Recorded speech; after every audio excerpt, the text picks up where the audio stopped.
शंकर भगवान भोलेनाथ बड़े भोले भाले देव हैं। सब कहते हैं कि बहुत जल्दी प्रसन्न हो जाते हैं। कुछ दिन पूजा करके भक्ति भाव से अगर कोई व्यक्ति जुड़ा रहे तो उससे बहुत शीघ्र उनकी कृपा का अनुभव होने लग जाता है शंकर भगवान की पूजा से।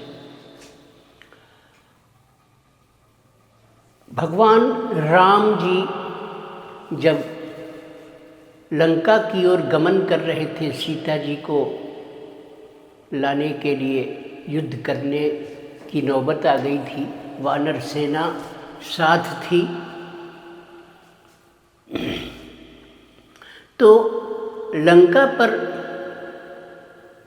धावा बोलने से पहले, लड़ाई से पहले, युद्ध से पहले, क्योंकि रावण आसानी से तो सीता जी को आज़ाद नहीं कर रहा था, अब युद्ध करना अनिवार्य हो गया था।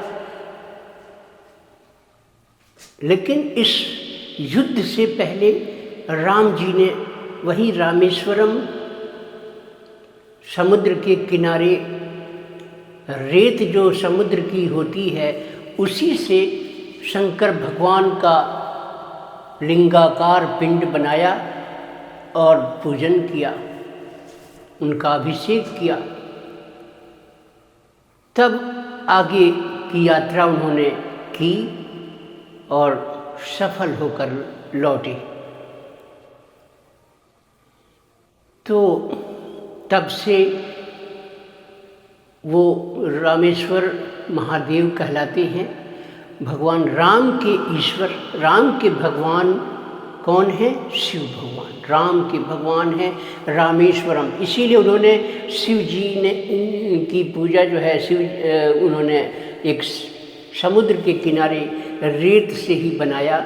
उनका जो साधन वहाँ उपलब्ध था उससे भावपूर्वक उन्होंने शिव जी की पूजा की। तब से वो महादेव जी का नाम ही पड़ गया रामेश्वरम, रामेश्वर, और उस शहर का नाम पड़ गया रामेश्वरम, राम के ईश्वर। बहुत जल्दी प्रसन्न होने वाले देव हैं।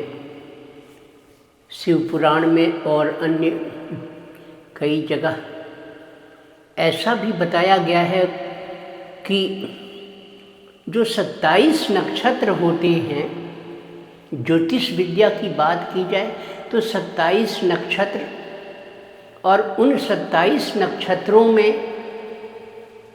एक उनके बाद 28वां नक्षत्र भी आता है, अभिजीत उसको कहते हैं, अभिजीत नक्षत्र। लेकिन मुख्य 27 ही नक्षत्र हैं। अश्विनी से शुरू होता है। अश्विनी, भरणी, कृतिका, रोहिणी, मृगशिरा, आद्रा, पुनर्वसु, पुष्य, अश्लेषा, मघा, पूर्वा, फाल्गुनी, उत्तरा फाल्गुनी, हस्त, चित्रा, स्वाति, विशाखा, अनुराधा, ज्येष्ठा, मूल, पूर्वाषाढ़ा, उत्तराषाढ़ा, श्रवण, धनिष्ठा, शतभिका, पूर्वा भाद्रपद, उत्तरा भाद्रपद, रेवती। ये 27 नक्षत्र हो गए। और उन 27 नक्षत्रों में कृतिका नक्षत्र भी आता है एक, जो अभी मैंने नाम गिनाए 27, इनमें कृतिका नक्षत्र भी होता है। अश्विनी, भरणी, कृतिका तीसरे नंबर पर, अश्विनी, भरणी, कृतिका तीसरे नंबर पर। सूर्य और शुक्र, इस सूर्य स्वामी हैं कृतिका के और शुक्र राशि के स्वामी हैं। कृतिका नक्षत्र अगर पड़ गया हो, हर महीने आता है। 27 नक्षत्र रोज एक एक दिन अपने क्रम से चलते रहते हैं। आकाश में, तारामंडल में भ्रमण, ग्रहों का मूवमेंट होता ही रहता है।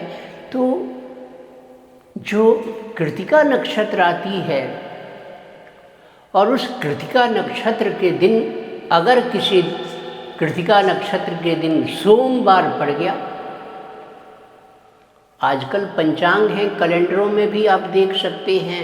आजकल बहुत से लोग जो है पतरा रखते हैं, बहुत से लोग मोबाइल में भी पंचांग डाउनलोड करके रखा है, उससे पंचांग रोज का देख लेते हैं। तो जिस दिन कृतिका नक्षत्र हो और सोमवार पड़ जाए, अगर उस दिन शंकर भगवान भोलेनाथ के मंदिर कोई प्रेम से चला जाए,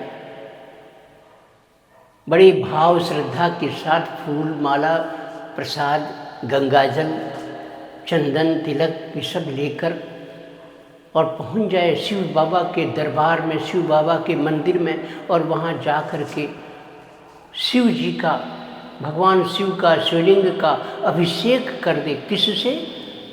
गन्ने के रस से। कृतिका नक्षत्र हो, सोमवार हो और गन्ने के रस से शिव भगवान का अभिषेक कर दिया जाए, करा दिया जाए, या रुद्राष्टाध्यायी का पाठ करके उससे संपूर्ण पाठ के द्वारा अभिषेक कर दें, ज़्यादा अगर गन्ने का रस उपलब्ध है तो। और नहीं, इतना नहीं आता, इतना नहीं कर सकते, तो कुछ मात्रा गन्ने का लेकर भगवान भोलेनाथ के 1000 नामों से या 108 नामों से उनका अभिषेक कर दें, नाम बोलते रहें, अभिषेक चलता रहे।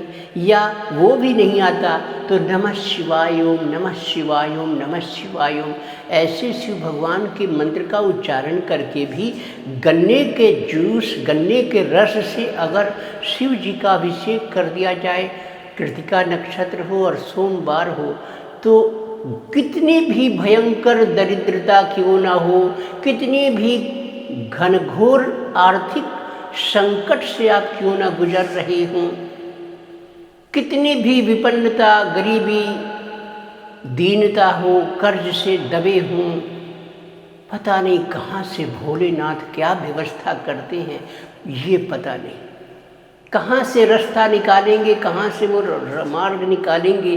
अगर आपने भक्ति पूर्वक भगवान भोलेनाथ का अभिषेक कर दिया तो जरूर कुछ दिनों में ही कोई ना कोई आपको इनकम का सोर्स हो जाएगा, कहीं ना कहीं से आमदनी आ जाएगी, कहीं ना कहीं से संपत्ति प्राप्त हो जाएगी। आपकी घोर दरिद्रता भी समाप्त हो जाती है अगर आप प्रेम से, भाव से, श्रद्धा से करते हैं। सिर्फ कामना और स्वार्थ पूर्ति नहीं, भाव से जुड़े रहिए। सोमवार को कृतिका नक्षत्र आने का ये फल है। अच्छा, अगर यही कृतिका नक्षत्र मंगलवार को पड़ जाए, तब अगर अभिषेक कर दिया जाए उस विधि से जो अभी मैंने बताया, तो कठोर से कठोर वाणी भी मधुर हो जाती है, आवाज़ भी मधुर हो जाती है। किसी को कंठ में, वाणी में, कोई जिह्वा में कोई समस्या है, आवाज़ में कर्कशपन है, तो आवाज़ में मधुरता आ जाती है। मंगलवार को अगर कृतिका नक्षत्र पड़ जाए और उस दिन अभिषेक कर दें शिव जी का गन्ने के रस से,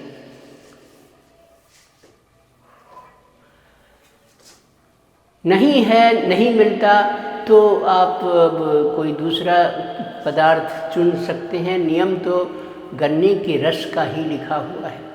अच्छा, आप जैसे गन्ने का जूस लेने जाते हैं, कई बार वो गन्ने के जूस वाला जैसे तैसे हाथ से दे रहा है, नमक भी डाल देता है गिलास में जूस पीने वालों के लिए, मसाला डाल देता है। आप पहले ही जाके उससे कह दें कि मुझे पूजा के लिए, शिव जी के अभिषेक के लिए ले जाना है, ज़रा शुद्ध तरीके से दो, नमक मसाला मत डालना, तब आप लेके आ सकते हैं। अगर आपने कोई घंटा दान कर दिया, मंगलवार हो, कृतिका नक्षत्र हो, वाणी किसी की कर्कश हो, उसकी कामना से ऐसा प्रयोग कर दिया, तो उसकी वाणी में मधुरता, मिठास, स्वभाव में परिवर्तन उसके होने लग जाता है। ये बहुत शास्त्र में, शिव पुराण में लिखी हुई है। ये सब चीज़ें क्या हैं कि आपको मैं जो बता रहा हूँ वो सब शास्त्रों के अनुसार जो है लिखा हुआ, उसके अनुसार ये मैं बता रहा हूँ। और इसमें क्या है कि आप इसको महादेव जी के मंदिर में अगर आप जाते हैं और जा कर के कृतिका नक्षत्र पड़ जाए और कृतिका नक्षत्र में अगर बुधवार पड़ जाए, बुधवार जो है ना वो पड़ जाए, कृतिका नक्षत्र हो, अब चाहे शुक्ल पक्ष हो या कृष्ण पक्ष हो, इससे मतलब नहीं है कि पक्ष कौन सा है, शुक्ल है कि कृष्ण पक्ष है, लेकिन बस कृतिका नक्षत्र होने से मतलब है। और उस दिन पड़ जाए बुधवार और आपके मान लीजिए कोई गर्भवती है कोई महिला, और उसके बाद में आपने अभिषेक करके और उस दिन ब्राह्मण को ब्राह्मणी को दही और भात, उन्हें निमंत्रण देकर दही भात का भोजन करा दिया प्रेम से, तो गर्भ में जो भी बालक होगा, जो भी शिशु होगा, वो बहुत सद्गुणी पैदा होगा, संस्कारों वाला होगा, उसकी बुद्धि, उसके लिए आपको बड़े होने पर झगड़ा नहीं करना पड़ेगा कि पढ़ो पढ़ो पढ़ो, ऐसा मत करो वैसा मत करो। वो खुद दूसरों को संस्कार देने वाला, सिखाने वाला, उसके हाव भाव वाणी सब उसके एकदम अलग ही तरह के दिखेंगे आपको, उसके अंदर संतत्व, संत का गुण दिखेगा आपको। ये इसका प्रभाव है, कृतिका नक्षत्र हो और बुधवार होना चाहिए। अब और आगे बढ़ते हैं। तीसरी बात, अगर बृहस्पतिवार हो और किसी संतान का विवाह नहीं हो पा रहा, लड़का हो लड़की हो कोई भी हो, कृतिका नक्षत्र है और बृहस्पतिवार पड़ जाए, आप चले जाएं भोलेनाथ शिव बाबा के मंदिर, बड़े भाव से जाएं, हो सके तो नंगे पांव जाएं, चप्पल ना पहन के जाएं, चंदन वंदन सब लेके जाएं और वहाँ जा कर के भगवान भोलेनाथ के मंदिर में और क्या करें कि शिव भगवान के मंदिर पहुंचकर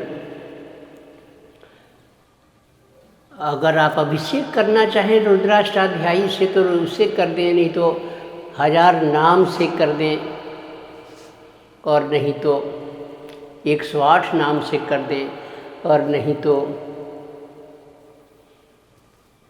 सिर्फ नमः शिवाय ओम नमः शिवाय ओम ऐसा बोलकर कर दें, शिव शिव ऐसा बोल के कर दें। किसी तरह से उन्हें अगर आप अभिषेक करते हैं, किससे, शहद से, अच्छा शुद्ध शहद हो और उससे भगवान भोलेनाथ का अभिषेक कर दें, बृहस्पतिवार और कृतिका नक्षत्र हो, जरूर अच्छी बहू आ जाती है, जरूर विवाह हो जाता है। बहुत शास्त्र में वर्णित है ये प्रयोग, भगवान भोलेनाथ की वाणी है, इतना चमत्कार है। अगर मान लीजिए कि सप्ताह में कोई शुक्रवार पड़ जाता है और उस दिन आप जा कर के किसी शिव जी के, शंकर भगवान के मंदिर में और उनका जल से अभिषेक कर दें, गंगा जल से कर दें, दूध से कर दें, गाय का दूध से गंगा जल मिला करके भी, और अगर उसके बाद आप वहाँ बैठे बैठे भगवान भोलेनाथ के ही प्रांगण में कहीं बैठकर, उनके समक्ष बैठकर महामृत्युंजय मंत्र का जाप कर दें, कंबल के आसन पर या कुश के आसन पर बैठकर, कंबल शुद्ध होना चाहिए, फोल्ड कर लें आप, चाहे उसको जो है। अब जैसे अभिषेक हो गया तो उसके ऊपर कुछ बाद में आप चावल जो होता है, अक्षत जो टूटा हुआ ना हो, सफ़ेद चावल, इनको अर्पण कर दें भोलेनाथ के ऊपर। ऐसा करने से आर्थिक समस्या अगर चल रही है, रोजगार में गिरावट है, मंदी है, पैसे नहीं आ रहे, इनकम नहीं हो रही, तो आय का रास्ता खुल जाता है। और उस साल अगर इस क्रिया से आप करते रहे, जुड़े रहे भगवान से, तो आपको उस साल फाइनेंस की प्रॉब्लम, आर्थिक स्थिति ज़रूर सुधर जाती है, अच्छी हो जाती है। शनै शनै आप काफ़ी बदल जाता है, आपका व्यापार अच्छा चलने लग जाता है। बस उस दुकान में कोशिश करें कि जितना हो सके शुद्धता रखें, अपने काउंटर, कैश बॉक्स के पास शुद्धता रखें। हो सके तो उस दुकान में उत्तर पूर्वी हिस्सा थोड़ा हल्का रखें, साफ रखें, स्वच्छ रखें।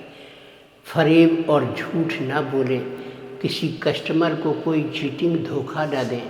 तो इस विधि से करते हुए भगवान भोलेनाथ के दरबार में जाकर कृतिका नक्षत्र और शुक्रवार को यदि आप शिव जी का अभिषेक कर देते हैं, शहद से करें, नहीं मिलने पर दूध ले सकते हैं गाय का, लेकिन चावल अवश्य चढ़ाएं। आर्थिक स्थिति में जरूर सुधार हो जाता है। गायत्री मंत्र भी होता है शिव जी का, हर देवता हर देवी का गायत्री मंत्र अलग होता है, उनका भी बहुत महत्व है। अगर शिव जी के मंदिर में शिव गायत्री का जाप कर लें, 108 नहीं तो एक माला, नहीं तो कम से कम 21 बार, 31 बार, 54 बार जाप कर लें, या गिनती में ना पड़े, ऐसे भी बैठ के कुछ देर जाप कर लें।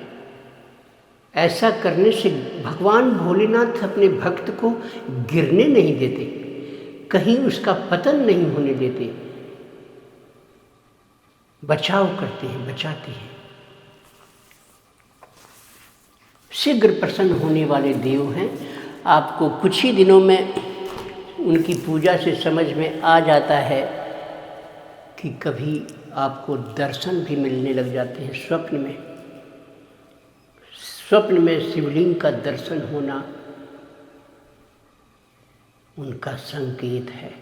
झरझर पानी बह रहा है, नदी बह रही है, कभी शिवलिंग उसमें दर्शन हो जाएगा, कभी पर्वत पहाड़ के ऊपर।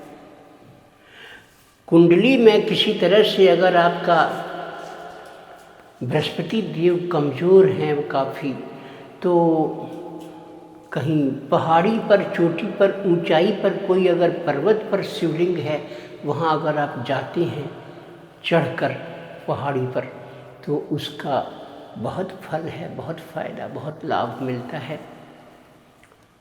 एक भोलेनाथ की सेवा कर लेने से सभी देव, सभी देवियाँ, योगिनियाँ, यक्षिणियाँ, शंकर भगवान, कार्तिकेय भगवान,